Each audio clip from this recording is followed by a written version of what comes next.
Tuhan, Shalom. Ya, Puji Tuhan, hari ini kita kembali boleh beribadah. Ya, walaupun masih streaming, saudaraku ya, tidak bisa berkumpul dengan jumlah yang banyak, tapi saya percaya bahwa kita semuanya hari-hari ini semakin mencari Tuhan dan dekat dengan Tuhan. Amin. Kita akan membaca firman Tuhan pada kesempatan hari ini, saudaraku ya. Saya mau kita membuka firman Tuhan.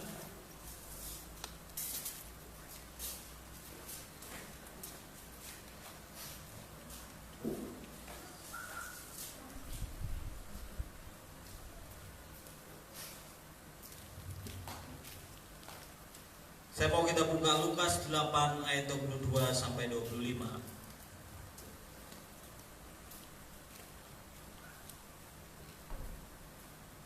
Lukas 8 ayat 22 sampai 25 saya akan baca buat setiap kita yang di rumah. Boleh perhatikan ini, juga yang ada di tempat ini, saudara ya, pelayan Tuhan. Firman Tuhan berkata di Lukas 8 ayat 22-25, pada suatu hari Yesus naik ke dalam perahu bersama-sama dengan murid-muridnya, dan ia berkata kepada mereka, marilah kita bertolak ke seberang danau. Lalu bertolaklah mereka. Dan ketika mereka sedang berlayar, Yesus tertidur. Sekonyong-konyong turunlah taufan ke danau, sehingga perahu itu kemasukan air dan mereka berada dalam bahaya. Sekali lagi, berada dalam bahaya. Maka datanglah murid-muridnya membangunkan dia, katanya, Guru, Guru, kita binasa. Ia pun bangun, lalu menghapus angin dan air yang mengamuk itu. Dan angin dan air itu pun reda, dan danau itu menjadi teduh. Lalu katanya kepada mereka, di manakah kepercayaanmu? Maka takutlah mereka dan heran. Lalu berkata seorang kepada yang lain, siapa gerangan orang ini sehingga ia memberi perintah kepada angin dan air, dan mereka taat kepadanya. Saudara, dari firman ini jelas bahwa saat itu murid-murid sedang berlayar, ya. Dan ketika dalam pelayaran itu tiba-tiba ada taupan, ya. Kalau bahasa yang kita kenal topan, angin topan, saudaraku ya. Saudara bisa lihat angin topan seperti apa? Dia bisa menghancurkan gedung, dia bisa merobohkan bangunan, ya. Dan dia bisa mempunyai daya rusak yang luar biasa. Waktu itu terjadi di tengah-tengah danau, ya. Waktu di tengah-tengah badai, di tengah-tengah danau itu, saudaraku, apa yang sedang dihadapi murid-murid waktu itu adalah sebuah masalah besar. Karena yang terjadi di hidup mereka adalah hidup dan mati. Mereka diperhadapkan dengan itu, ya. Tapi anehnya, Tuhan Yesus dalam keadaan seperti itu, ya. Air masuk, angin membuat, saya percaya waktu itu, karena waktu itu tidak ada pakai mesin motor, saudara ya. Nanti kan, perahu itu bergerak dengan apa? Pasti dengan layar. Layar dikembangkan, baru mereka ditiup angin dan mereka dibawa oleh angin itu. Ya, saya percaya waktu itu goyang, itu kapal goyang. Tapi anehnya di tengah badai, di tengah taupan yang besar itu, di tengah orang hiruk pikuk, Yesus bisa tidur. Aneh ya? Buat saya aneh, tapi buat Tuhan itu bukan keanehan. Ya. Hari ini saya mau mengajak kita bicara tentang respon hati. Ketika ada badai, ada masalah, ada pergumulan. Masalah kadang-kadang, sekali lagi saya mau berkata buat saudara, masalah itu ada dua yang bisa terjadi di hidup kita. Yang pertama, masalah bisa muncul karena dosa kita. Betul? Karena kita melakukan pelanggaran, karena kita melakukan dosa, akhirnya kita mengalami masalah. Contohnya paling sederhana, seringkali saya bilang, kalau saudara mencuri ayam, masalahnya pasti ada, betul? Masalahnya apa? Kalau ketangkap, masuk penjara berbulan-bulan atau bertahun-tahun, itu masalah karena dosa sendiri. Ya. Tapi ada masalah yang saudara nggak undang, dia datang sendiri. Ya, bukan karena saudara berdosa, bukan karena saudara salah, tapi dia datang sendiri. Itu yang namanya ujian. Itu yang namanya proses pemurnian di hidup kita. Untuk kita apa? Naik ke sebuah tingkat yang lebih lagi. Sama seperti orang sekolah. Orang sekolah kalau dia mau naik kelas harus ujian. Cuma gara-gara virus corona, saudaraku ya, yang kelas 3 hari ini SMP, SMA nggak usah ujian, langsung lulus. Ya. Tapi dalam umumnya semuanya pasti ada ujian, betul? Ya. Artinya apa, saudaraku? Artinya adalah bahwa setiap kita mau naik tingkat ada yang nama ujian. Nah, ujian harus dilewati. Apa yang sedang mungkin hari ini dunia hadapi, ya, tidak diundang sendiri dan lain sebagainya, semua ngalamin, betul? Ya. Nah, kita harus ngerti bahwa apa yang tidak kita undang ini, saudara, mungkin ada juga karena perbuatan dosa dari sebuah bangsa sehingga mengalami sesuatu yang buruk, saudara.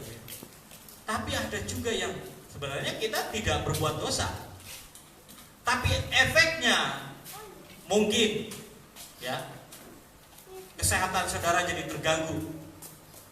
Efeknya, saudara, bisa saja, saudaraku ya, ekonomi kita jadi turun. Hari-hari ini, saudaraku, banyak yang sedang dialami orang dalam proses. Ada memang karena dosanya sendiri, tapi ada yang karena dia lewati ini seizin Tuhan. Itu adalah ujian dari Tuhan. Ya. Kalau ini adalah sebuah proses atau diizinkan oleh Tuhan, apa yang harus kita sikapi? Tapi sekali lagi, kalau ini karena sebuah dosa kita, pelanggaran kita, atau dosa bangsa kita, kota kita, apa yang harus kita lakukan? Bertobat. Amin. Mohon ampun. Bangsa kita mohon ampun di hadapan Tuhan. Ya. Mari kita sama-sama hari ini, saudara, berdoa buat kota, buat bangsa kita memohon ampun di hadapan Tuhan. Agar apa? Agar ini semua lalu. Agar kita semuanya bisa melihat kemuliaan Tuhan dinyatakan atas kota dan bangsa kita. Ya.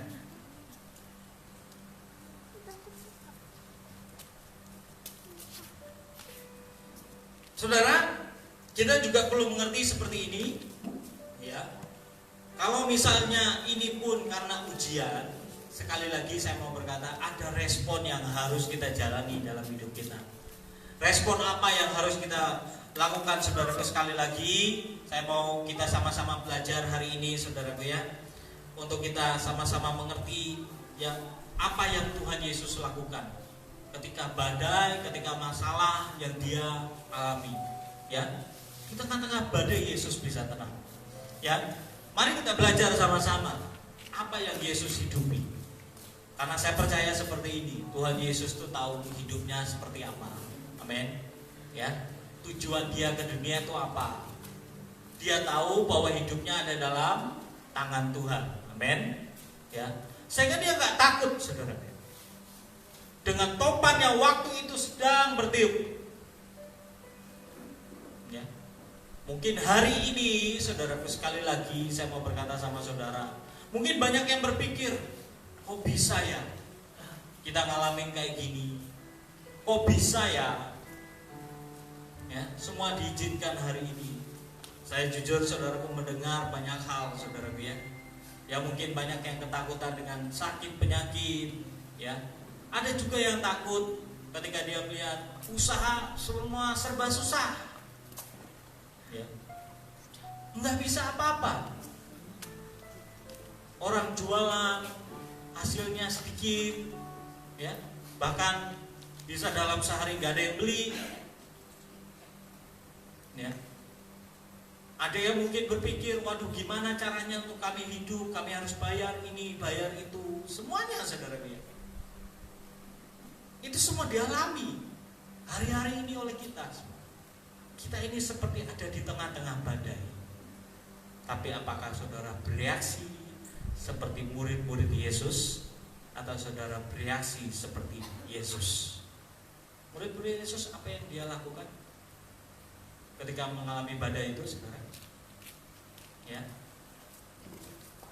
mereka bingung, betul? Mereka apa? Ketakutan, betul?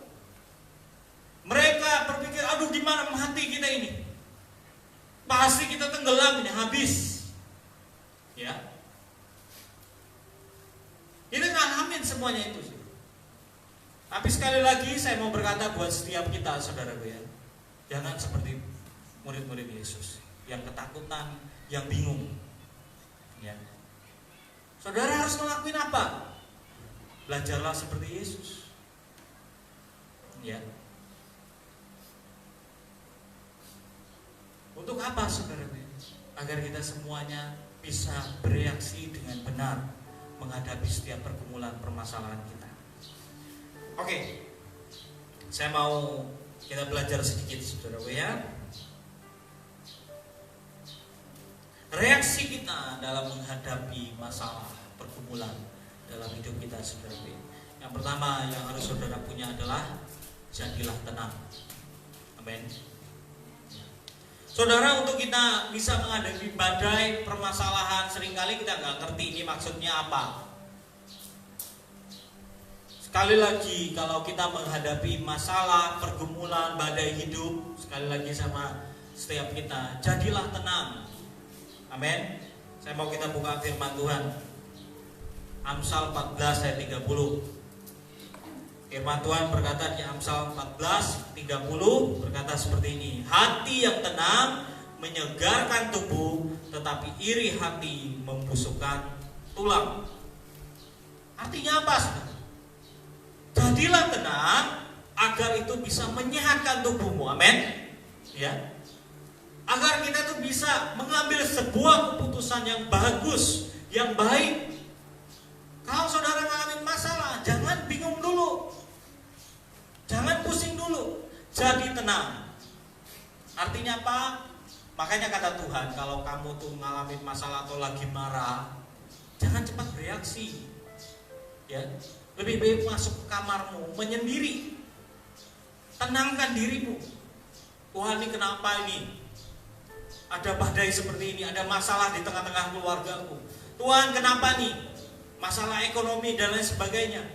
Ayo saudara, bawa itu jadi tenang, bawa itu ke hadapan Tuhan. Jangan gegabah. Orang banyak yang akibatnya, saudara, karena tidak tenang, dia cari jalan keluarnya sendiri. Akhirnya apa? Nambah masalah, nambah masalah, nambah masalah. Dan masalahnya bukan berkurang, tapi makin menjadi-jadi. Karena apa? Tidak tenang. Ya, murid-murid itu bingung. Wah, cari jalan, nggak bisa. Makin banyak masuk air. Ya. Gimana lagi nih jalannya? Mereka berusaha dengan kekuatan mereka, dengan apa yang mereka bisa pikirkan, ya, dalam ketidaktenangan. Tapi coba lihat Yesus. Ketika dia bangun, adakah dia seheboh yang lain? Ada? Tidak. Dia bangun dan dia lihat angin badai, dan dia berkata, jadilah tenang. Dia menghardik badai, dan badai itu berhenti. Saudara juga ketika menghadapi masalah pergumulan, datang ke Tuhan, jadi tenang. Ya, jangan cepat-cepat marah, jangan cepat-cepat mengeluh, jangan cepat-cepat protes. Ayo kembali lagi.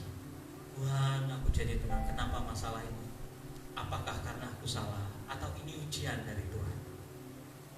Ya. saat seperti ini dunia semuanya banyak yang ketakutan dan sebagainya. Sekali lagi, kalau engkau adalah umat Tuhan, jadilah tenang. Amin. Gak usah kita seperti orang dunia yang ketakutan, khawatir dan lain sebagainya. Jadi tenang. Hidup mati kita ada di tangan siapa? Tuhan. Amin. Kalau misalnya pendapatanmu menurun, usahamu menurun, jadilah tenang dan serahkan ke Tuhan. Tuhan, aku gak tahu lagi apa yang harus aku lakukan. Aku serahkan hidupku padamu. Amin. Itulah yang Tuhan mau dalam hidup kita. Kenapa? Kepercayaan 100% dengan Tuhan itu dibangun dalam sebuah ketenangan, bukan dibangun dari sebuah kekhawatiran, ketakutan dan kecerobohan, saudara. Mari kita sama-sama belajar agar dalam situasi seperti ini saudara bisa jadi tenang dengan Tuhan. Ya, jadi jangan takut, saudaraku ya. Percayalah. Mungkin ini pengalaman lah, saudara ya. Yang kita alami itu mungkin ya omongnya enak saudara ya, tapi seringkali praktiknya sulit. Saudara punya utang misalnya, besok harus dibayar, gak tahu harus ngapain. Biasanya apa? Bingung kan? Pikiran kalut. Gimana ini? Atau nih misalnya nih lagi zaman virus, batuk dikit, waduh kena saya, mati nih saya, ini mati. Betul? Bila dikit, waduh corona. Anak saya, kalau anak saya kena, istri saya kena, waduh habis kami. Berapa banyak yang kayak gitu? Banyak kan? Demam, wih corona. Ya. Ada loh saudara, berapa orang yang bersaksi yang sembuh ya, yang berapa pasien saudara, yang mereka ketika kena mereka berkata kami ini pasti mati. Ada di pikirannya. Ada seorang ibu saudara, yang waktu dia kena, dia baru melahirkan, anaknya positif juga. Ya, anaknya ada dalam ruangan ICU saudara ya. Nah, ibunya diisolasi. Jadi ibunya bilang kayak gini, saya mau mati saja. Oke. Seorang perawat datang, dia bilang, ibu jangan bu, ibu harus tetap hidup. Ayo berjuang bersama kami bu. Dia bilang, anakmu ada di ruang ICU, dia positif, tapi dia kondisinya mulai membaik. Pergantian perawat yang satu kasih dia videonya, gambar anaknya. Ini ibu, ayo berjuang untuk anakmu. Kalau ibu mati, siapa yang jagain dia, siapa yang rawat dia? Akhirnya ibu itu mulai semangat, ibu itu mulai bangkit. Dan dia bertahan. Karena apa? Karena seringkali ketika masalah itu datang diizinkan, kita nggak bisa jadi tenang. Pikiran kita apa? Selalu berubah. Ya. Istri saya bisa luar biasa lagi.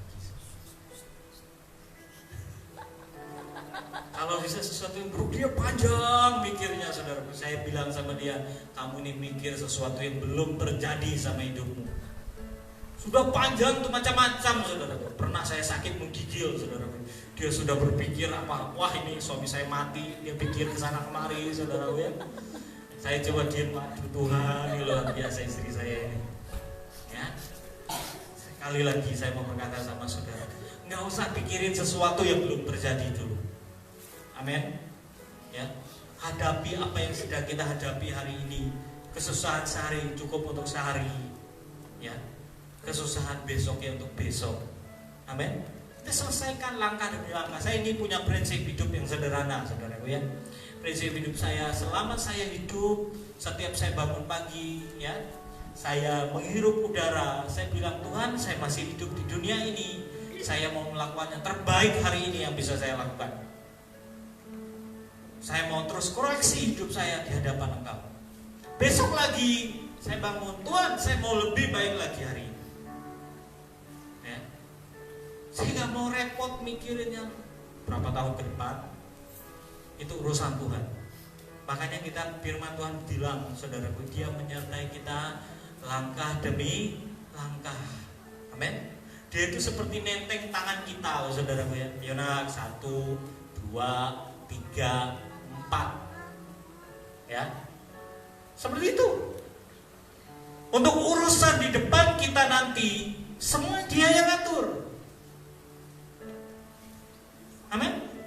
Hidupmu, apa yang kamu makan, berkat apa yang terbaik, Dia yang atur, Dia yang sediakan. Saudara, apa yang saudara lakukan? Hiduplah dengan yang terbaik hari ini. Udah, maka sesederhana itu. Jujur, dalam kehidupan saya, saudara, kalau saya pikir masa depan saya dulu gak berani mikirin, karena saya lihat suram secara pribadi loh, saudara-saudara ya. Untuk berkeluarga, untuk apapun saya gak berani. Sekolah aja saya gak berani. Tapi Tuhan bilang, percaya dengan aku. Yang penting hari ini kamu melangkah dengan aku hari lepas hari. Ya udah, saya jalani hari lepas hari dengan Tuhan. Kalau nggak ada duit, saya cuma bilang, Tuhan, saya nggak punya duit. Saya harus bayar kuliah saya harus bayar ini, saya bayar ini. Tolongi aku Tuhan. Ya. Saya jujur, saya bukan orang yang mudah minta tolong sama orang lain. Tapi saya mudah minta tolong dengan Tuhan. Ya. Ketika saya sakit, saya cuma berkata sama Tuhan, Tuhan, hidup mati saya dari tangan. Saya berapa kali sakit, saudara, saya nggak cari dokter, saya nggak cari pertolongan orang lain. Saya cuma bilang, Tuhan, saya harus seperti apa? Kalau memang harus pulang karena sakit ini, ya sudahlah Tuhan. Itu saja. Dan ternyata saya masih hidup hari ini. Kadang Tuhan bilang minum obat, ya saya minum obat. Kalau Tuhan bilang ke dokter, ya saya ke dokter, bukan saya anti dokter. Kalau Tuhan cuma bilang beriman, amin, saya percaya, sudah selesai. Makanya kita ini cuma butuh sepatah kata dari Tuhan. Amin. Apalagi dalam badai seperti ini, Tuhan, saya harus seperti apa? Kalau Tuhan bilang percaya, amin, percaya, nggak ada virus yang bisa nyentuh hidupmu. Itu saja. Makanya kenapa kita harus dekat sama Tuhan? Kalau Tuhan bilang, aku jamin hidupmu, kita cuma bilang amin. Udah, gak usah takut. Ini masih virus corona yang kalau secara dunia, WHO bilang kematiannya cuma berapa persen, 2-3%. Kalau orang bisa kena, ya, sedikit sekali dari virus-virus yang lain loh, saudara. Banyak orang takut. Kali lagi saya mau berkata, bukan kita langsung wah saya berani sehingga saudara melawan pemerintah, berkerumun rame-rame, saudaraku, enggak jalan ke sana kemari, nongkrong, enggak, bukan seperti itu, saudara ya. Tapi bagaimana kita semuanya tetap percaya dengan Tuhan, kondisi apapun. Jadi tenang. Kalaupun misalnya dia dalam kondisi seperti ini, pendapatan saudara menurun dan lain sebagainya, tetap percaya sama Tuhan. Saya ada ngomong sama beberapa hamba Tuhan, saudara. Saya bilang kita harus mengajarkan jemaat yang kita pimpin untuk mereka belajar percaya secara supranatural dengan Tuhan. Amin. Karena kita nggak pernah tahu sampai kapan sih kita bisa berusaha, betul? Sampai kapan sih kita bisa menyediakan keperluan kita? Kalau misalnya bencana, perang, virus dialami, nggak bisa kerja kan, betul? Nggak bisa belanja, duit nggak ada gunanya. Yang kita punya apa? Makanan juga terbatas kan kalau dimakan terus. Apalagi yang kalau kalau makannya nggak sepiring? Sekali makan 2, 4, 3, 4 piring, 20 kilo habis mungkin 2-3 hari, saudara ya. Aduh, gimana? Kita harus belajar hidup kita yang supranatural, karena Tuhan itu alam supranatural. Amin. Gimana cara? Kita belajar di Alkitab. Janda di Sarfat dipelihara oleh Tuhan, betul? Minyak nggak habis-habis untuk dia memenuhi kebutuhannya. Ya. Elia bisa hidup di tengah-tengah kekeringan 3,5 tahun, nggak ada hujan. Dia dibawa kemana? Sungai Kerit, betul? Siapa yang kasih dia makan? Burung gagak. Setiap pagi diantarin BBQ, saudaraku ya. Diantarin makanan-makanan yang lezat. Berapa lama saya nggak tahu, saudara, belum tanya Elia waktu itu, saudara ya. Bisa nggak terjadi sama hidup kita dalam masa-masa susah, masa-masa sulit? Bisa nggak? Amin, bisa dong. Ya, Yesus pernah lakukan cuma dengan 2 roti, 5 roti, 2 ikan.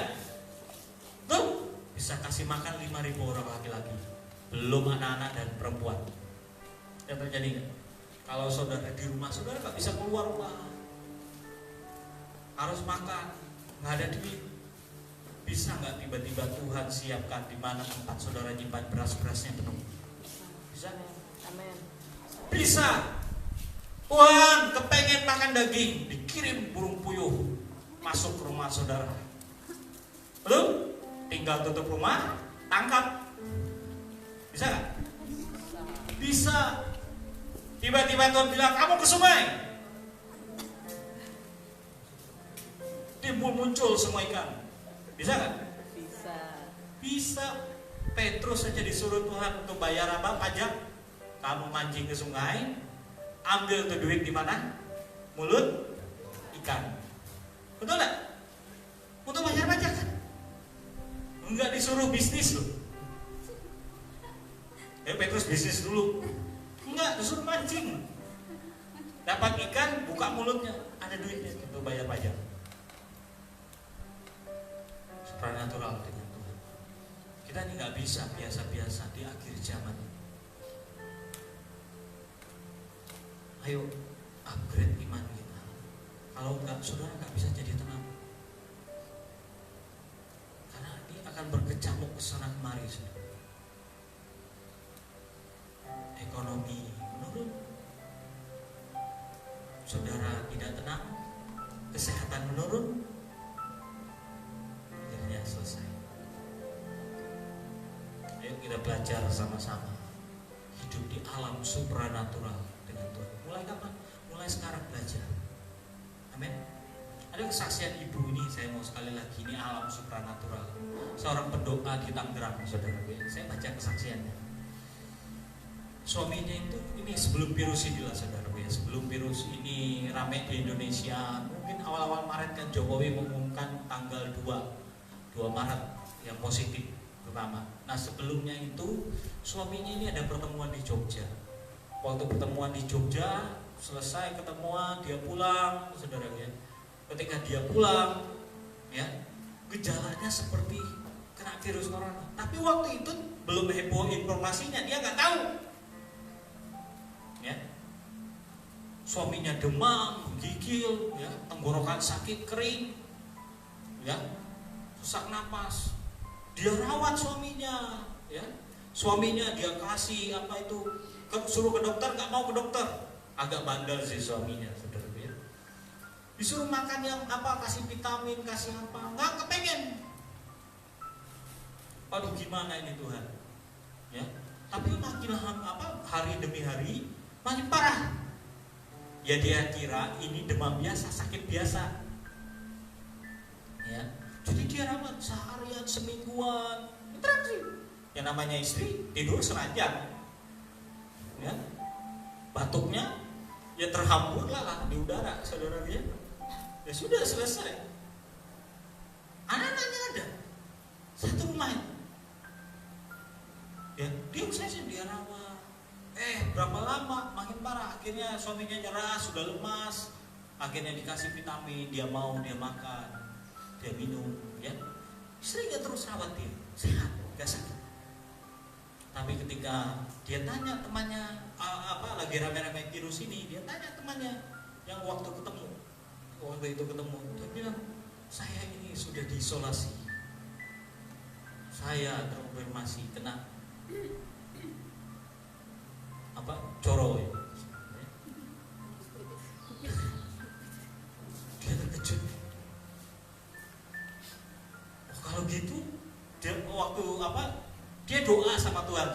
Udah doa, Tuhan, gimana suamiku Tuhan? Ini seorang anak.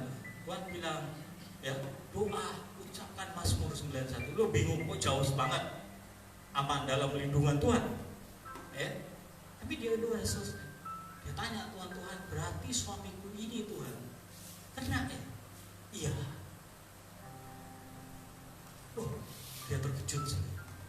Tapi kami semuanya sehat di rumah. Anak saya nggak sakit.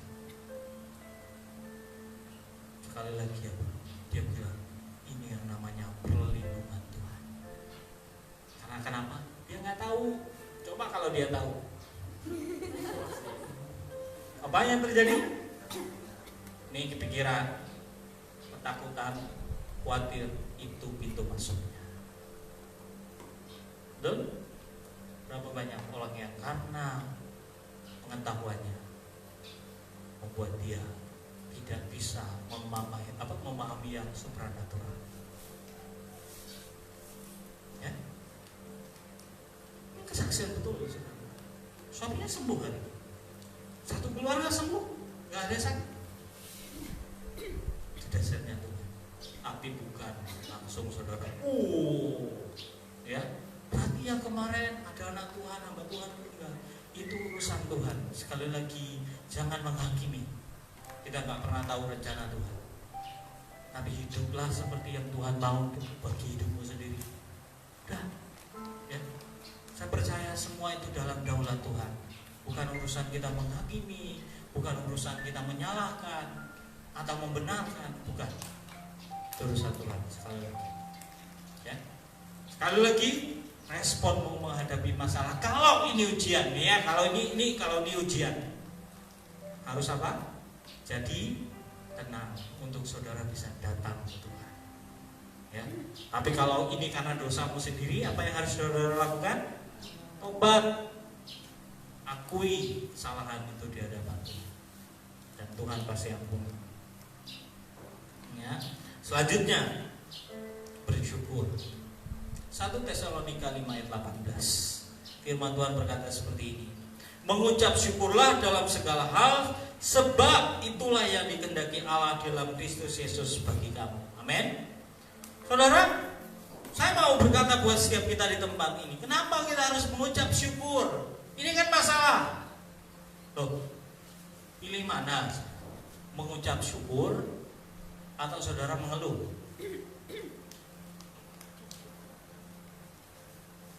Ingat kan bangsa Israel waktu di padang gurun? Kenapa mereka bisa 40 hari?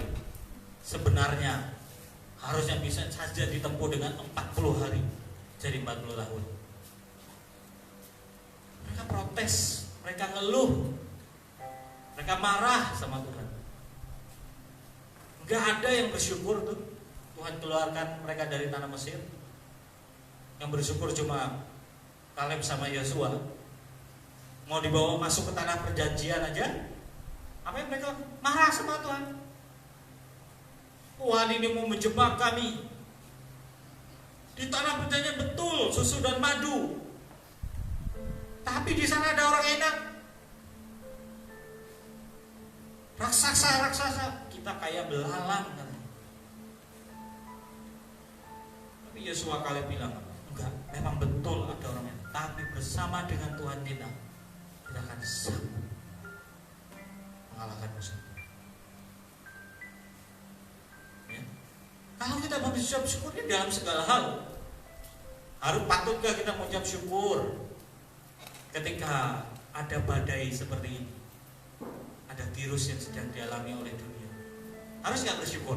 Saya mau tanya, ya, yang di rumah dijawab. Harus nggak bersyukur? Saya tuh bersyukur loh saudara. Ini diizinkan. Semuanya memurnikan setiap orang. Mana yang percaya, mana yang ketakutan, mana yang khawatir. Ada dalihnya dengan firman untuk membenarkan ketakutan. Saya nggak setuju.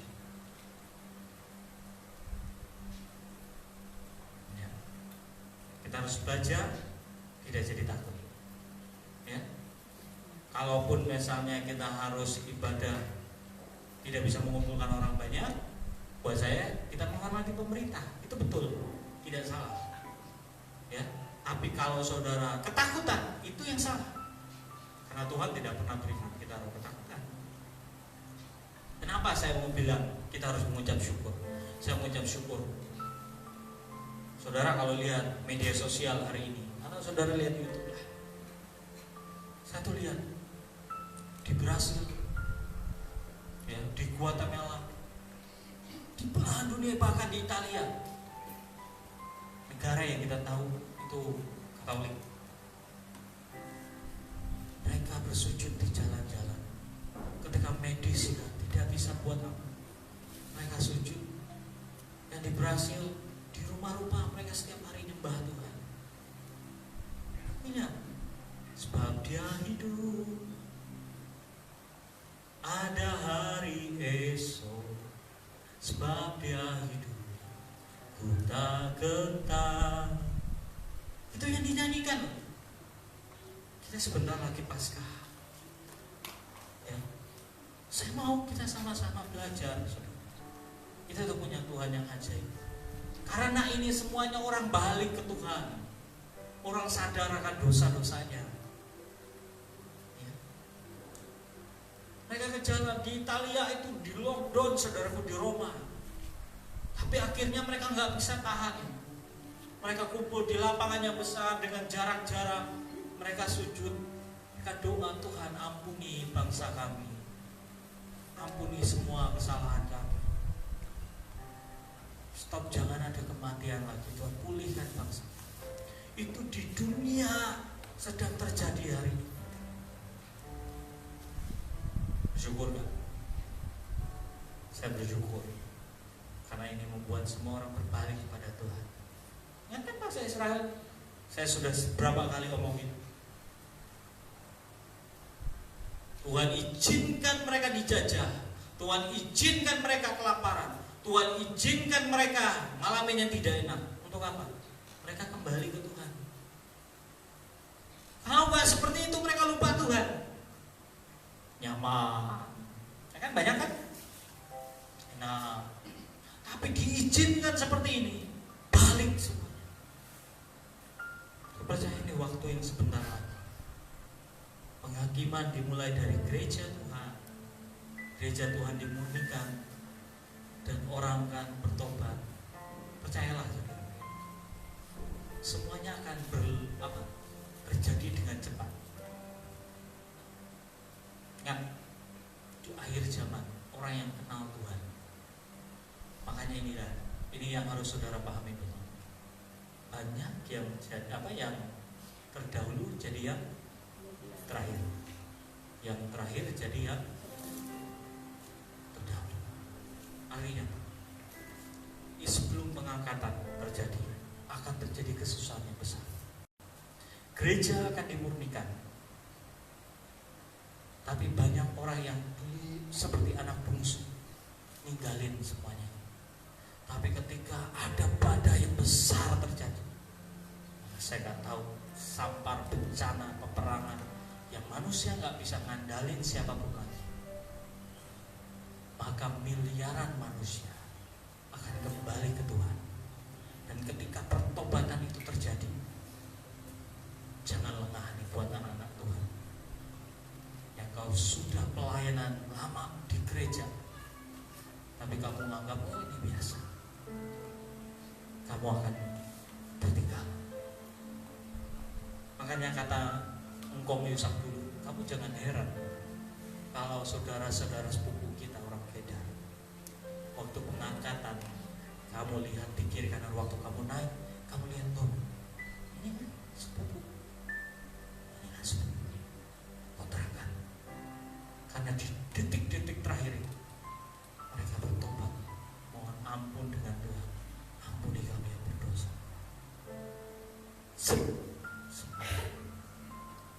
Terjadi bukan karena khotbah hamba Tuhan, terjadi bukan karena apa? Pekerjaan manusia, tapi pekerjaan Roh Tuhan secara masif besar. Ya. Rehat Bunte 9 tahun pelayanannya, dia membawa orang bertobat 65 juta orang sampai akhir hidupnya. 65 juta se-Indonesia enggak, betul? Tapi di zaman akhir ini bukan karena pekerjaan manusia. Suddenly, tiba-tiba semua manusia akan bertobat, minta ampun. Dia sadar dosanya, dia akan dijemput di awan-awan. Makanya kita ini sebenarnya mawas diri loh ya, yang ada di gereja, di rumah Tuhan. Orang di luar sana bertobat, kita sibuk nyalahin saudara kita yang lain, sibuk apa ngagimin, merasa lebih benar, merasa lebih baik. Makanya Yesus ngomong kepada murid-muridnya waktu itu, orang-orang seperti inilah pelacur, pemungut cukai, orang-orang berdosa inilah yang akan mendahului kamu kemana? Kerajaan Bapamu di surga. Betul nggak? Yesus sendiri yang ngomong kepada murid-muridnya, kepada orang Farisi waktu itu. Karena mereka sadar mereka berdosa, mereka datang ke Tuhan. Ini orang Farisi, Tuhan, saya nggak kayak pemungut cukai ini loh Tuhan. Saya puasa 3 kali sehari, 3 kali sehari kayak ini obat, 3 kali seminggu. Saya kan kayak gini, kasih perpuluhan, kasih ini, merasa diri lebih baik dari orang lain. Ya, jadi bersyukur. Amin. Terima kasih Tuhan, ini diizinkan terjadi di seluruh dunia, di bangsa kami, karena kami mau kembali datang ke Tuhan. Bersyukur, jangan marah, jangan ngeluh sama Tuhan. Tuhan, gara-gara ini ekonomiku semakin turun. Gara-gara ini Tuhan, kami gak bisa ngapa-ngapain. Loh, kalau saudara ngeluh, nambah gak sih masalahnya? Pasti nambah, makin menjadi-jadi dikasih Tuhan. Betul? Tapi kalau saudara, ampuni kami, terima kasih Tuhan, makin datang itu nyembah, apa yang terjadi? Pemulihan terjadi. Amen. Pastilah kita akan lihat pemulihan di bangsa kita. Dengan mengucap syukur, naikkan doa kita di hadapan Tuhan. Yang terakhir,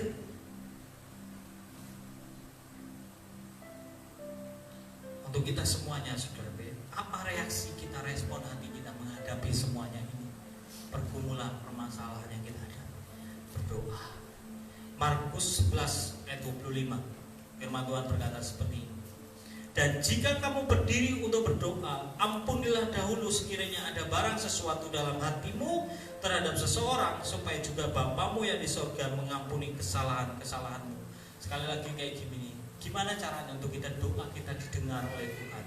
Doa kita itu ya Tuhan bisa terima. Caranya apa? Cek dulu hidup kita. Ya. Cek dulu saudara, apa yang terjadi di hidup kita. Sekali lagi, kalau mau doa kita didengar Tuhan hari ini, dijawab, ditolong oleh Tuhan, bereskan semua hidupmu dulu.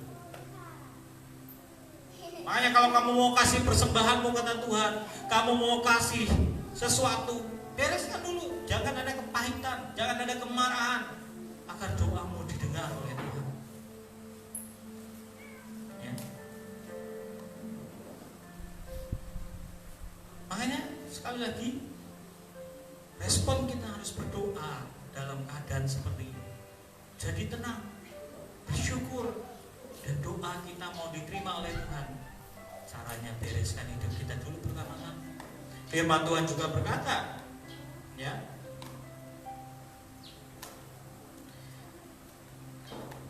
1 Petrus 4 ayat pasal 4 ayat 7 sampai 8. Firman Tuhan bilang kayak gini. 1 Petrus 4 ayat 7 8. Kesudahan segala sesuatu sudah dekat, karena itu kuasailah dirimu dan jadilah tenang, supaya kamu dapat berdoa. Tetapi yang terutama, kasihlah sungguh-sungguh seorang akan yang lain, sebab kasih menutupi banyak sekali dosa. Sekali lagi, saya mau kita mengerti ini. Jadi tenang, agar apa? Bisa berdoa. Untuk kita bisa berdoa, bereskan dulu hidupmu di hadapan Tuhan. Ya, kalau beres, doa saudara itu sangat mudah dijawab oleh Tuhan, sangat mudah didengar oleh Tuhan. Ya. Agar apa saudara? Agar kita hari-hari ini penuhi cawan doa kita buat kota dan bangsa kita. Cawan doa buat siapa sih? Buat keluargamu. Amin. Itu cawan doa harus diisi agar keselamatan terjadi. Sekali lagi saya mau berkata sama saudara, Sandro Safarat bilang kayak gini, kenapa hari ini Amerika, Italia, Spanyol, ya, terus ada Cina, bisa banyak kematian di sana, terinfeksi banyak sekali. Intinya kematian. Kenapa? Saya mau berkata sama saudara, semuanya ada hitungan Tuhan.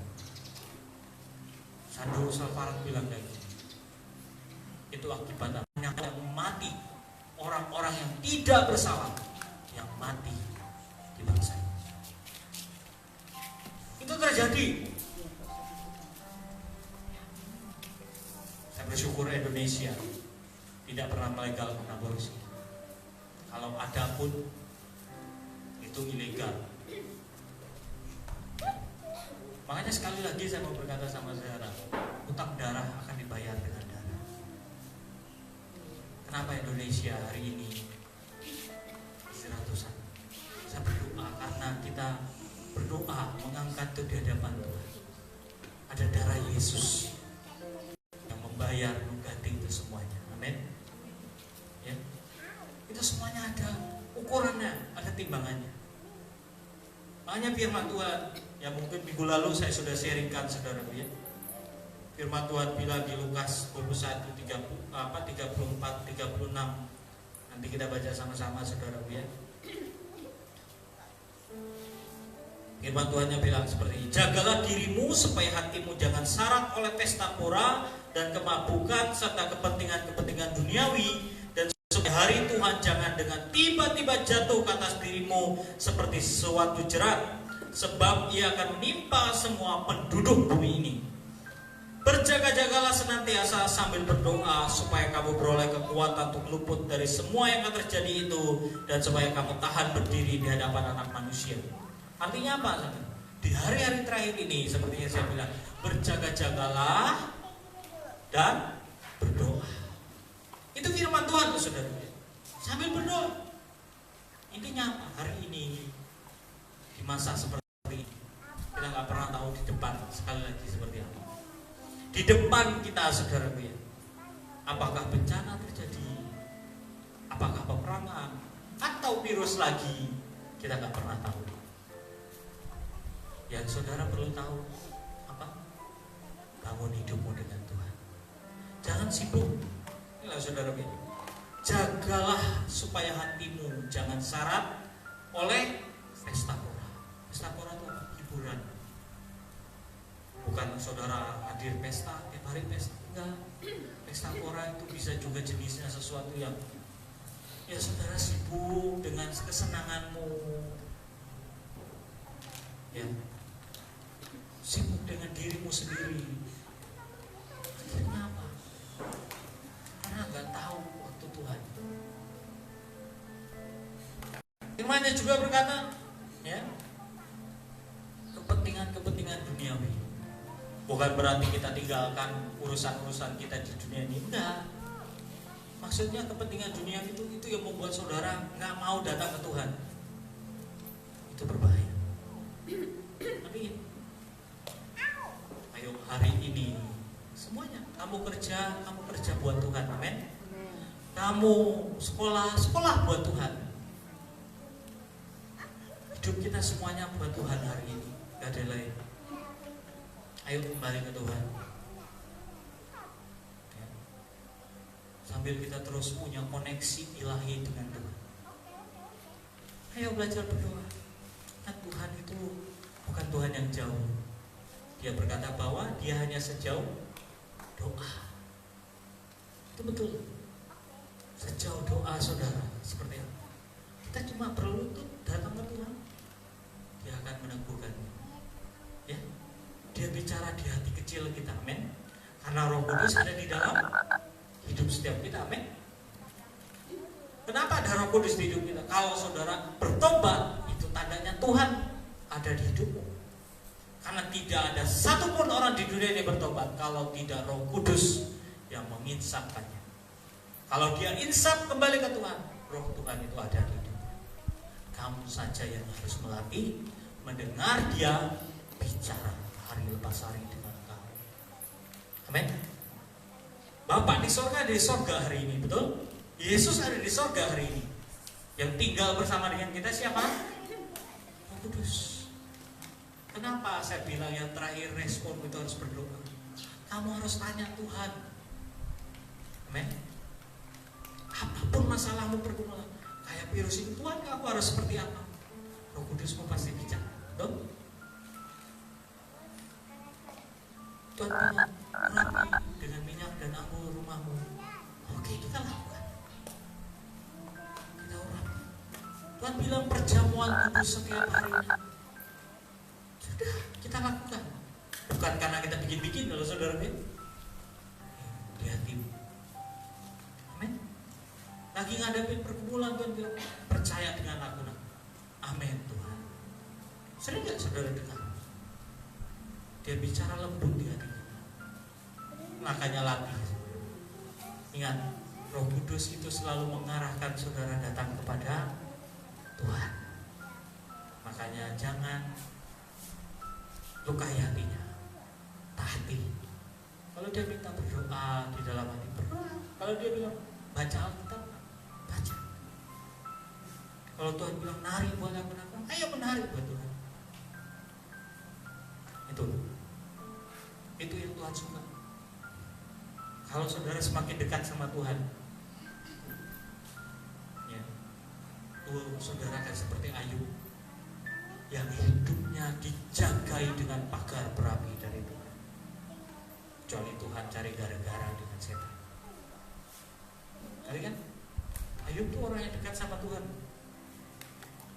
orang yang saleh firman Tuhan. Anaknya salah, dia datang ke Tuhan, Tuhan ampuni anakku. Dia bawa penyembahannya, dia bawa doanya, dan Tuhan luputkan keluarganya. Tapi karena Tuhan cari gara-gara aja sama iblis, diizinkan semuanya. Amin. Kita ini kalau dekat sama Tuhan, percaya nggak Tuhan tuh perintahnya setan, tolong keluarga anak saya ini jangan berani kamu sentuh. Betul? Virus jangan ya, nggak bisa kamu menyentuh. Betul kan? Lo baca di Alkitab kitab Wahyu loh saudara, ada binatang yang keluar seperti kalajengking dan dia menyebar dan menyebarkan kematian, betul? Tapi orang yang punya lambang, punya tanda di dahinya katanya, lambang T, tidak akan disentuh.